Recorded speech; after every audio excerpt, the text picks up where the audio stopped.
town, it was a Chassidic town, that the Rebbe of this town used to make a beautiful sukkah every year with thick walls, thick schach, all sorts of ornaments and things like that. Beautiful.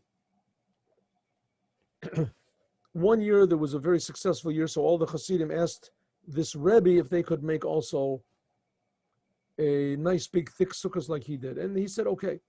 So there were about 15, 20 of the people. That the town was maybe 100, 150 families. And there were 15 of the people that were handy with their hands. Some of them had big children. Anyway, there were about 20 of them. And they went around building sukkahs for everybody. They made a fortune building sukkahs. The only problem is they were so busy making a fortune and making everybody else's sukkahs that they forgot to build their own sukkah. So it came right before the holiday of Sukkot, about 3 hours, and they realized they did not make their own Sukkot and that there was no way that they could go home and make this. So they decided to take all the leftover pieces from all of the sukkahs and go a little bit outside of the, like the edge of this little town and build a big sukkah for all of them, which they did. And they built it, as fast as they could, and they threw schach on top of it. And it wasn't really that sturdy, but it would have been sturdy enough for the holiday. And then they all ran back home and got their holiday clothes and went to the mikveh and washed up and went directly from the mikveh to the synagogue. As soon as they got there, they prayed the mincha prayer, and everyone was all gathered together. They were very happy, and the Rebbe came in, and he was happy, overjoyed, the holiday, holy holiday. And they were all happy. They danced. They finished singing and they finished praying, and they were singing and dancing. And they opened up the big doors to the shul to go out, everybody to go home. Everybody had these beautiful sukkahs in their backyards. And suddenly it started to rain. So they all laughed, chuckled a little bit. How bad could it be, But the rain got worse. The rain got worse, and it got stronger and stronger. And the wind started blowing to the point, to the degree that they had to, only with great difficulty did they close the doors of the shul. And the winds were blowing, and the rain was coming down torrentially. It was just, where it came from, they don't know. And this lasted for about a half an hour. And then, just like it started, it stopped. The winds quickly abated, and the rain stopped, and they opened up the doors. Everybody was happy now. They're going to go home.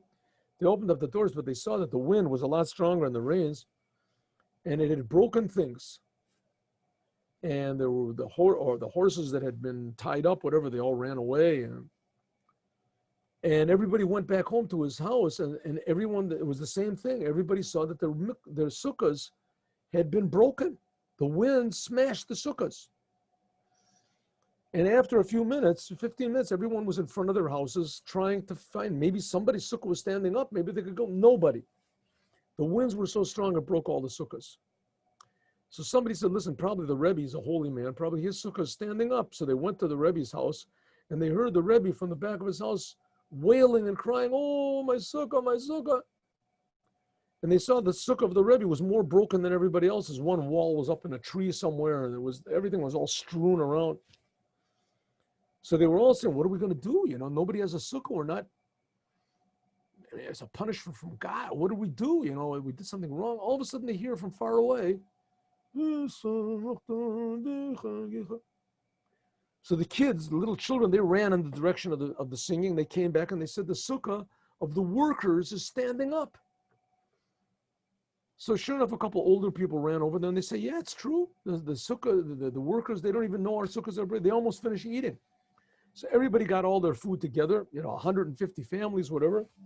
And they went to the sukkah of the workers, and they just said they're coming out, and all of a sudden they see the whole crowd is coming to them with food, with this, what's going on? So they explained to them, listen, our sukkahs are all broke down, and we want to sit in your sukkah. I said, but listen, it's only big enough maybe for 20 families, here we got 150 families. So it's okay, each family will sit like for 10 minutes, and we'll finish the meal, and we'll go, what are we going to do? We're not going to eat, everybody's going to eat at home. And that's what they did. They did that the first night, they did it in the daytime, they did it the second night. The daytime outside of Israel is 2 days, right? Then in Chol HaMoed, everybody starts coming to the Rebbe. Everybody goes back home and they build their sukkahs up, simple, small sukkahs. But everybody starts coming to the Rebbe, and they're all asking him the same question. Why is it the sukkah of the workers is standing, and our sukkah wasn't standing? What happened? So the Rebbe said, I thought about this. I've thought about this, and I have come to the conclusion that because they were the workers, so it must be somehow or other their sukkah was stronger than ours because they're professionals, and they built their sukkah more professionally. Everybody said, Rebbe, not a good answer. Not a good answer. We were in that sukkah, and it's not that it swayed back and forth because they built it, especially strong that it would in the wind. The sukkah was built so fast, it was not strong at all. It wasn't strong at all. If our sukkahs that were so big and strong got knocked down, for sure that should have got down. So the Rebbe thought for a while, and he said, okay, listen, maybe it could be, I heard somewhere that this thing called the wind factor.